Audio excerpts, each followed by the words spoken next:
मुस्कान, ये आदमी कौन है जो आपके घर में आता जाता था?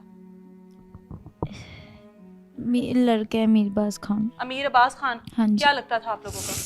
कुछ भी नहीं, तो घर में क्यों आता था?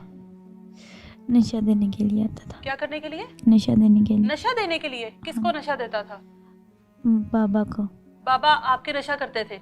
जी पहले करते थे, अब नहीं। अच्छा। पहले जब करते थे ना तब देने आता था, फिर इसके साथ बड़ा मुंह प्यार बन गया, इस वजह से फिर ये हमारे घर आना जाने शुरू हो गया। कितनी देर पहले मुंह प्यार बना इसके साथ? 7-8 माह पहले। 7-8 माह पहले। आपकी मामा के साथ भी दोस्ती थी इसकी? जी।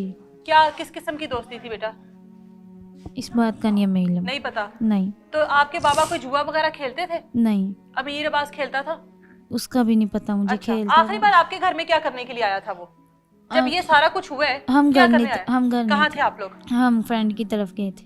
फ्रेंड की तरफ गए थे? इससे हाँ, पहले भी तो आता था ना? पहले खाला की तरफ गए थे, वहाँ से वापस आ गए, फिर फ्रेंड की तरफ आपके बाबा कहते हैं कि वो आप लोगों के साथ भी मारपीट करता था? थे। जी। क्यों आप लोगों को क्यों मारता था? वो हम मामा को रोकते थे कि आपने नहीं जाना इसके साथ, तो वो फिर हमें मारता था। मामा किधर जाती थी उसके साथ? उसको लेके जाता था, कहता था मेरा नशा बेच। ਉਹ ਕਹਿੰਦਾ ਸੀ ਕਿ ਮੈਂ ਤੇਰੇ ਬੱਚਿਆਂ ਨੂੰ ਮਾਰ ਦਾਂਗਾ, ਮਜਬੂਰੀ ਦੇ ਤਹਿ ਉਹ ਨਾਲ ਚਲੇ ਜਾਂਦੀ ਸੀ। अच्छा, पिछले बच्चियां- 7-8 महीने से? ਨਹੀਂ ਨਹੀਂ, अच्छा, ਥੋੜੇ ਦਿਨਾਂ ਤੱਕ थोड़े दिनों से जा रही थी? हाँ जी। अच्छा,